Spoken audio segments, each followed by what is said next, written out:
La commune de Beaumont-Saint-Cyr est une commune nouvelle qui a été créée en janvier 2017. Elle est née de la fusion des communes de Beaumont et des communes de Saint-Cyr. Lorsqu'on a fait la fusion des deux communes, on a retravaillé sur un nouveau plan local d'urbanisme et donc ont été refaits l'inventaire des zones humides. On a eu un classement de zone humide en plein dans une zone d'extension qui est le secteur où il y a la mairie, il y a les écoles, il y avait déjà un lotissement. Donc naturellement, construire des zones d'habitat autour d'une école, autour des services publics, ça semble tellement évident qu'on s'était projeté en se disant bah oui, naturellement on fait des extensions de zones existantes. Et donc là, il a fallu dire bah non, raisonnablement, cette zone, si elle est humide, on la conserve.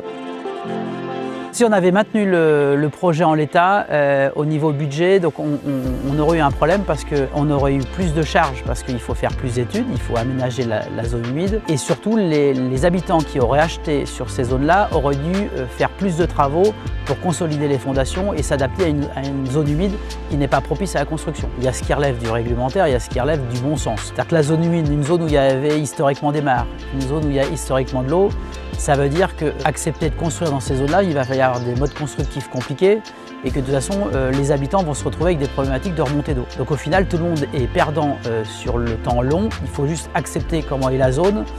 S'il y a de l'humidité, il y a un besoin de stockage des eaux superficielles. Donc naturellement, il y a un moment, il ne faut pas se dire est-ce que la réglementation me l'impose ou pas. Il faut être très pragmatique.